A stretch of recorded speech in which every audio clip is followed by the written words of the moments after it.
और प्रत्येक व्यक्ति को इस बात को अपने जीवन में अपनाने लायक है। कहते हैं कि इस जगत में इस तरह से रहो कि कहीं भी किसी भी तरह मालकियत का भाव मत बांधो, मालिक बन के मत रहो। इस जगत में जब भी रहो तो ट्रस्टी बन के रहो। याद रखो, ट्रस्टी कभी मालिक नहीं होता। जो ट्रस्टी अपने को मालिक समझे उससे बड़ा गधा कोई नहीं। क्यों? क्योंकि ट्रस्टी को कोई विश्वास से काम सौंपा जाता है कि उस पर विश्वास है इसलिए वो दिया है। वो मालिक नहीं बनाया उसको, क्योंकि मालिक के हक अलग होते हैं। इसलिए ट्रस्टी बन के इस जीवन में जीना। और गुरुदेव इस बात को समझाते थे, कहते थे कि एक सेठ है, उस सेठ के पास बहुत सारी मिलें हैं। उसने प्रत्येक मील के मैनेजमेंट के लिए एक मैनेजर रखा है। और वो सेठ इतना संपन्न है, उसको कभी कभी अपनी मील पर जाने का मौका मिलता है, कभी कभी। काम तो उसका सारा मैनेजर देखते हैं।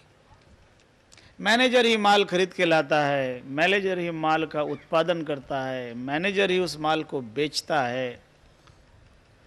सारा लेने का बेचने का काम मैनेजर कर रहा है और सारा हिसाब किताब भी मैनेजर रखता है।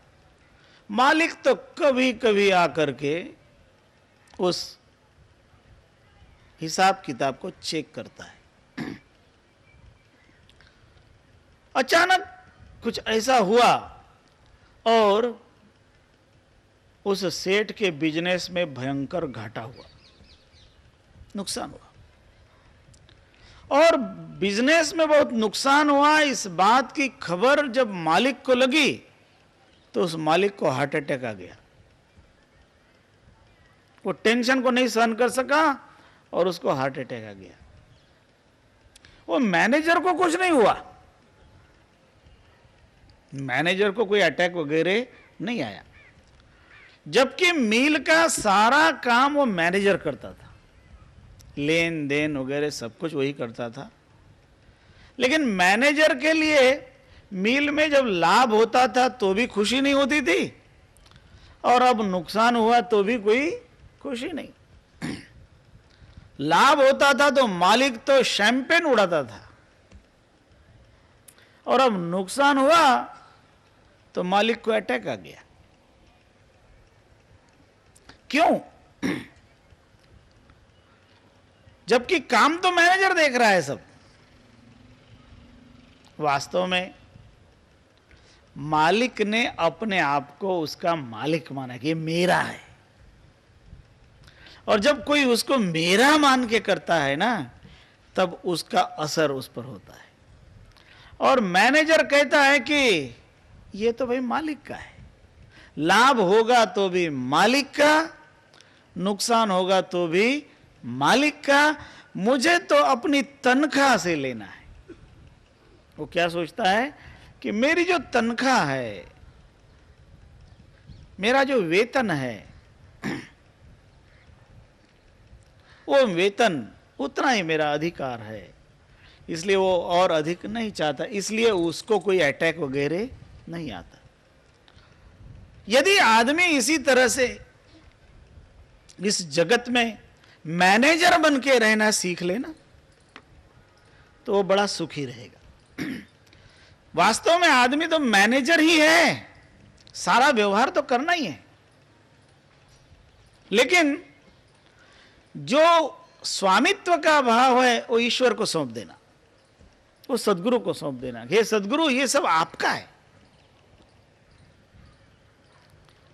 जब महाराष्ट्र में शिवाजी का राज्याभिषेक हुआ और शिवाजी छत्रपति शिवाजी के नाम से जाना जाने लगे, तब एक दिन शिवाजी के दरबार में उनके गुरु समर्थ गुरु रामदास स्वामी आए। गुरु को अपने यहां आके भिक्षा मांगते हुए देखा। गुरु ने कहा ओम भवति भिक्षाम देहि, जय जय रघुवीर समर्थ। अब स्वयं राजा जो उनका शिष्य था वो विचार करने लगा कि मैं गुरु को क्या दूं। इसलिए उसने क्या किया, शिवाजी ने एक चिट्ठी लिखी और चिट्ठी में लिखा कि हे सदगुरुदेव, मेरा संपूर्ण राज्य मैं आपको भिक्षा में दे रहा हूं। ये चिट्ठी लिखकर रामदास स्वामी की झोली में डाल दी। रामदास स्वामी ने झोली में से चिट्ठी निकाली और चिट्ठी पढ़ी कि हे गुरुदेव, संपूर्ण राज्य मैं आपको भिक्षा में दे रहा हूं। तब रामदास स्वामी ने शिवाजी से कहा कि शिवाजी, अब यह राज्य मेरा है, तुमने मुझे सौंप दिया है। तो शिवाजी कहते हाँ गुरुदेव, ये राज्य मैंने आपको सौंप दिया है। शिष्य को ऐसा चाहिए, गुरु को सब कुछ दे, सब पूरा राज्य दे दिया। तब रामदास स्वामी कहते हैं कि देखो ये राज्य अब मेरा हो गया, लेकिन मैं तुझे ये चलाने के लिए दे रहा हूं। चलाना है तुझे, राज्य मेरा, इसलिए मानना मत कि तुम मालिक हो। मालिक सद्गुरु है और हम इसके मालिक हैं, सद्गुरु इसके मालिक हैं, इसका चिन्ह कुछ होना चाहिए। इसलिए रामदास स्वामी ने अपना लंगोट निकाल के दे दिया और उनका लंगोट था गेरुए रंग का। इसलिए शिवाजी की जो ध्वजा थी वो गेरुए रंग की त्रिकोणाकार ध्वजा, क्योंकि 3 टोक कौपीन के और भाजी बिन लोन, तुलसी रघुवीर उर बसे इंद्र बापुरा कौन। वो 3 टोक वाली कौपीन पहनने वाले रामदास जी की वो कौपीन ही शिवाजी के राज्य की ध्वजा बनी, शिवाजी के राज्य का झंडा हुआ। और शिवाजी ने सारा जीवन राज्य किया, पर राज्य गुरु का मान के किया। तो इस तरह से जब कोई व्यक्ति अपने व्यवहार को, अपने व्यवसाय को, अपने बिजनेस को भी सद्गुरु का समझकर और अपने मात्र उसका मैनेजमेंट करने वाला समझकर करेगा तो कोई उसका नुकसान कभी नहीं होगा। इसलिए सद्गुरु के चरणों में समर्पण करके चलो, लेकिन अपना समझोगे और अपना समझ के चलोगे तो नुकसान उठाओगे। इसलिए यहां कह रहे हैं सदगुरु कबीर साहब धनी धर्मदास जी से कि हे धर्मदास जी, संपूर्ण परमात्मा का है ऐसा समझकर जो चलता है वह व्यक्ति संसार में सुखी रहता है। कभी भी अहंकार को बढ़ावा नहीं देना, अभिमान का पोषण नहीं करना। इस दुनिया में अहंकार के पोषण के द्वारा अनेकों का ह्रास हुआ है। जिसने जितना घमंड किया, जितना अभिमान किया, वो उतना ही दुखी हुआ। इसलिए ब्रह्म निरूपण का यदि वास्तविक उपदेश हम सुनते हैं तो उपदेश है हमें अपने अहंकार को पूर्णतया त्याग करना है और हमारे पास जो भी हम स्वामित्व को लिए रहते हैं उस स्वामित्व के प्रति भी हमारा भाव बदलना है। हमें वह प्रभु का है, परमात्मा का है ऐसा समझकर कार्य करना है, अपना कुछ नहीं है। वास्तव में हम इस जगत में कुछ लेके आए नहीं हैं और हम जब जगत में से जाएंगे तो कुछ लेके भी नहीं जाएंगे। जो कुछ मिला है वो यहीं मिला है, बस यहाँ है तब तक उसकी देखभाल करनी है। और आप जब देखभाल समझदारी से करोगे, विवेक से करोगे, तो आपका यह देखभाल का कृत्य अच्छी तरह से शोभा देगा और परमात्मा राजी रहेगा कि जो काम मैंने इसको सौंपा है ये काम ये भली भांति कर रहा है। तो इस तरह से अच्छी तरह से मैनेजमेंट करना, मैनेजर बन के इस जगत में रहना, यदि आदमी इतना भी कर ले, एकदम सहज भाव से मैनेजमेंट करे और आसक्ति का त्याग करे, तो जीवन में उसे जो सुख चाहिए वो सुख मिल जाएगा। क्योंकि आसक्ति ही व्यक्ति को दुखी करती है।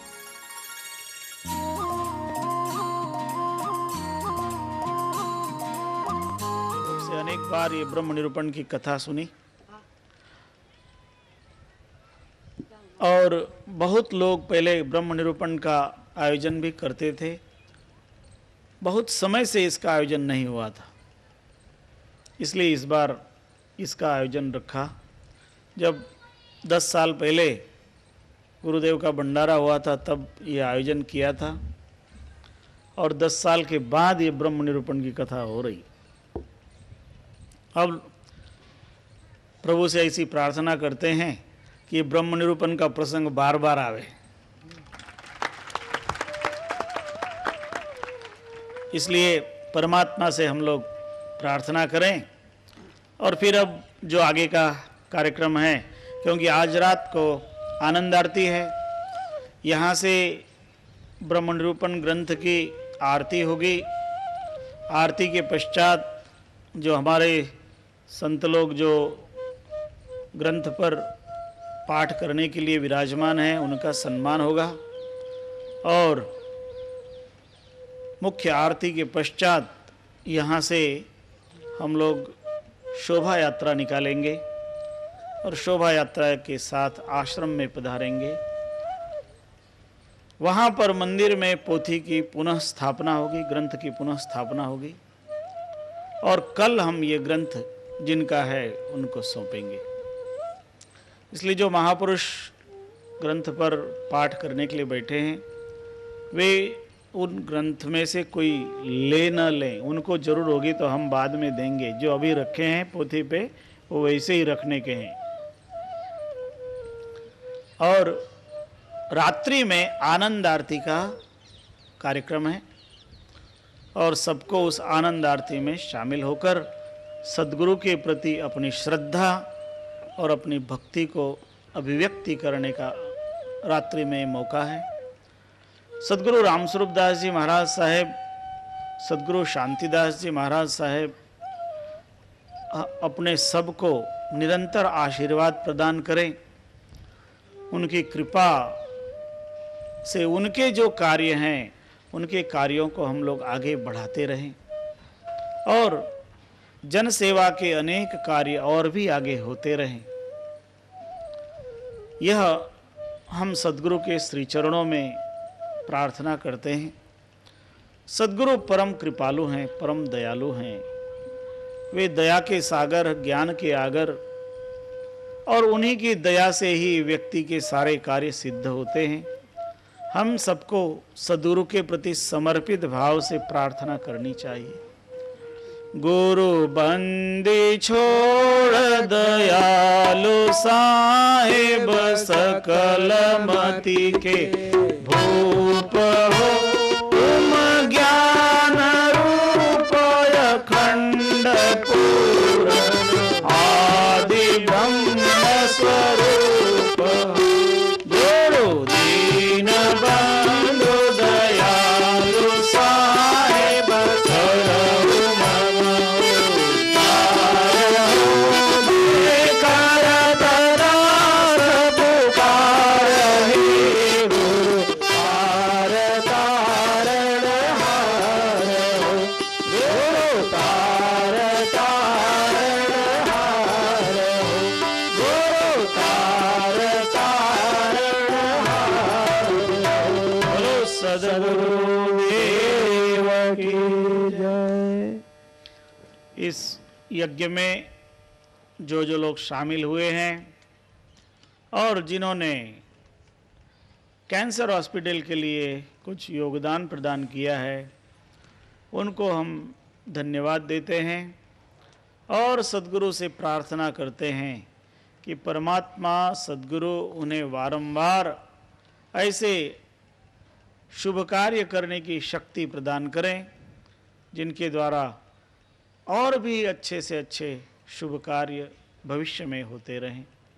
इसलिए जिन्होंने भी योगदान दिया है वे सभी धन्यवाद के पात्र हैं, और जिनके द्वारा कुछ देना न हुआ हो, परमात्मा उन्हें भी शक्ति प्रदान करें जिससे वो भी आगे चलकर देना सीख लें और देने की योग्यता प्राप्त करें। बोलो सद्गुरु देव की जय। हमारे पास यहाँ कुछ लोगों के नामों की लिस्ट है जिन्होंने कैंसर हॉस्पिटल के लिए अपना योगदान दिया है। उनमें भानुशाली चमनलाल भाई, नानजी भाई कनखरा, हस्ते धीरेन भाई तथा रुचिबेन 11,111 रुपया। बोलो सद्गुरु देव की। जामनगर बड़ा शहर है और जाम खंबालिया छोटा है शायद, है ना? मैं गया नहीं हूँ लेकिन हमारे भक्त लोग, बहुत छोटा है ना? हाँ, लेकिन जाम खंबालिया की लिस्ट लंबी है। जामनगर से जाम खंबालिया की जो लिस्ट है वो काफ़ी लंबी है, क्योंकि अब तक जितने भी नाम आए हैं जामनगर से बहुत कम आए हैं। इसलिए हमारे जो खंबालिया, जाम खंबालिया सत्संग मंडल के हमारे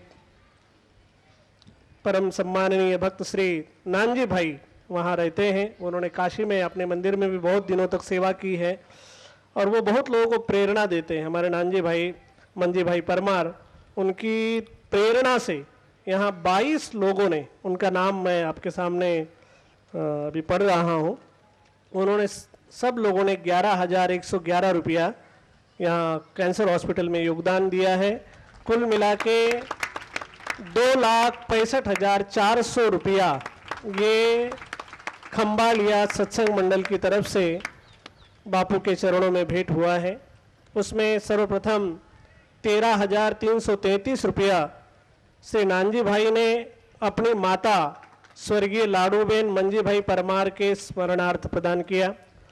11,111 श्री मंजी भाई गोकलजी भाई परमार, जो नानजी भाई के पिताश्री है स्वर्गीय, उनके स्मरणार्थ उनकी नानजी भाई की धर्मपत्नी श्री देवीबेन नानजी भाई के द्वारा समर्पण हुआ। तीसरे 11,111 स्वर्गीय मंजी भाई हीरा भाई सोनी कंजारिया, हस्ते भवन भाई। तीसरे अनिल भाई नानजी भाई परमार, हस्ते नानजी भाई परमार। 11,111 स्वर्गीय करसन भाई शाणा भाई नुकुम ना स्मरणार्थे श्री वसराम भाई करसन भाई ना हस्ते। फिर 11,111 त्रिकम भाई मंजी भाई परमार, हस्ते डाही बेन त्रिकम भाई। फिर 11,111 मोहन भाई मंजी भाई परमार, हस्ते कस्तूरबेन। फिर 11,111 लखू भाई धर्मशी भाई कंजारिया, हस्ते प्रकाश भाई लखू भाई सोनी। फिर 11,111 करसन भाई वेलजी भाई अडियल, हस्ते जशोदा बेन। फिर 11,111 पूरी बेन जीना भाई कंजारिया, हस्ते नरसिंह भाई जेठू भाई और रामजी भाई। फिर 11,111 श्री मोहन भाई सवदास भाई चोपड़ा, हस्ते गंगाबेन। फिर 11,111 स्वर्गीय जमुनाबेन डाया भाई नकुम, हस्ते नानजी भाई डाया भाई। फिर वसराम भाई सबदास भाई चोपड़ा 11,111, हस्ते मुरीबेन। फिर 11,111 सबदास भाई दामजी भाई नकुम, हस्ते जशोदाबेन। 11,111 अरुण भाई दामजी भाई जादव, हस्ते दामजी भाई। फिर स्वर्गीय मेघजी भाई सबदास भाई चोपड़ा, हस्ते जय सियाराम लच्छी वाला श्री देवजी भाई ना हस्ते। फिर 11,111 जयंतीलाल मोहन भाई चोपड़ा, हस्ते मितेश भाई जयंतीलाल। फिर 11,111 स्वर्गीय गोविंद भाई जेठा भाई चोपड़ा ना स्मरणार्थे, हस्ते मोहन भाई एवं मनसुख भाई। और स्वर्गीय हीरालाल भाई रामजी भाई ना स्मरणार्थे 11,111, हस्ते करसन भाई, ये हापा कोल्ड स्टोरेज वाले करसन भाई है, उनके द्वारा ये समर्पित हुआ। फिर मागी बेन हीरालाल नकुम, हस्ते देवा भाई, ये अहमदाबाद कोल्ड स्टोरेज वाले हैं, इन्होंने 11,111 समर्पण किया।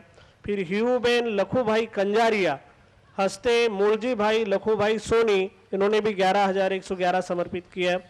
और फिर 11,111 राम कुंवरबेन पी धकान सोनी, इन्होंने भी 11,000 खुद पोते 11,111 बापू के चरणों में श्री कैंसर हॉस्पिटल, समर्पण हॉस्पिटल के लिए समर्पित किया। ये सभी भक्त लोग हमारे जाम खंबालिया सत्संग मंडल से संबंधित है और हमारे नानजी भाई द्वारा प्रेरित है। बोलो सदगुरु देव की जय। बोलो कौन नाम?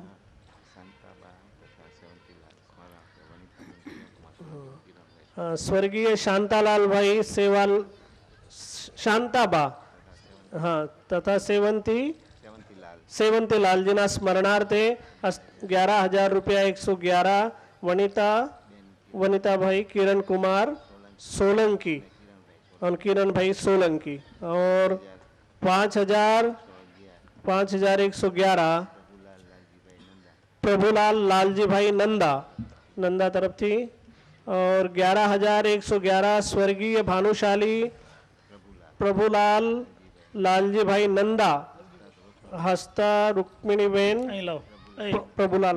તમને વાંચતા નથી આવડતું, ગુજરાતી આવડે નહીં હો।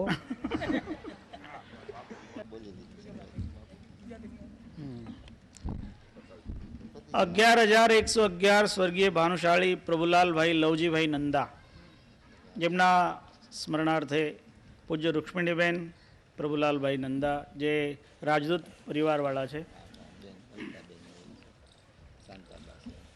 સ્વર્ગસ્થ શાંતાબા સેવંતીલાલ સોલંકીના સ્મરણાર્થે હસ્તે વનિતાબેન કિરણકુમાર સોલંકી, જે આપણા ચંદુભાઈના જમાઈરાજ છે, એમના 11,111 અને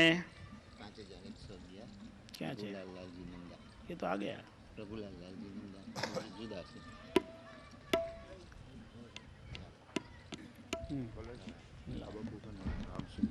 हाँ हाँ, ये तो बोल ही देता था अपने। बोलो सदगुरु देव की जय। આજે આપણા અમારા રુદ્રાક્ષવાળા બાપુ અહીં છે કે એ તો સવારે ને સાંજે ને કથામાં હોય, બહુ આનંદથી શ્રી રામસિંહભાઈ, જે મૂળ દલતુંગીવાળા કહેવાય, એમને આપણા રામકબીર શાંતિ ગૌશાળામાં 1,51,000 રૂપિયા આપ્યા અને 1,51,000 રૂપિયા કેન્સર હોસ્પિટલ માટે પણ આપ્યા। બોલો સદગુરુ દેવ કી જય। બાબુભાઈ પીઠડિયા, એમણે એમના માતુશ્રી જીવીબા ડાયાલાલ પીઠડિયાના સ્મરણાર્થે 11,111 રૂપિયા હસ્તે મુક્તાબેન બાબુલાલભાઈ પીઠડિયા તરફથી। હવે બાબુભાઈના બાકી છે। બોલો સદગુરુ દેવ કી જય।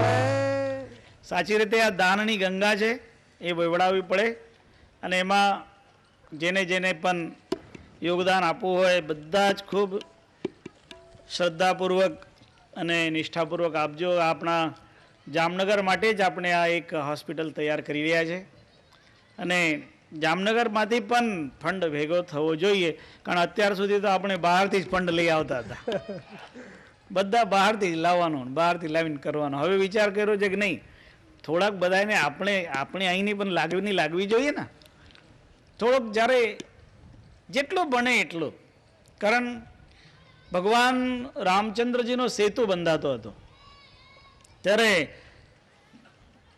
નલ નીલ આદિ વાનર એ સેતુ બનાવવા માટે તૈયારી કરતા હતા અને મોટા મોટા પહાડો ઉપાડીને લઈ આવતા હતા અંગદ આદિ વાનરાઓ। એમાં એક ખિસકોલી સમુદ્રની કાંઠે દરિયામાં જઈને ડૂબકી લગાવીને આવે, શરીર ભીણું કરે એટલે રેતીમાં આળોટે અને પછી દરિયામાં આવીને પોતાના શરીર ઉપરની રેતી દરિયામાં નાખી દે।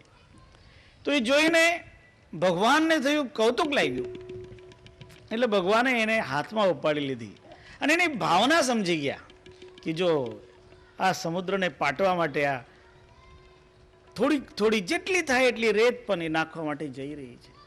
એટલે આપણાથી બને તેટલો, કોઈ મણભર આપતા હોય તો કોઈ કણભર આપે. પણ આ એક એવું સ્થળ છે જ્યાં આપેલું બહુ સારી રીતે સમાજના ઉપયોગમાં આવશે.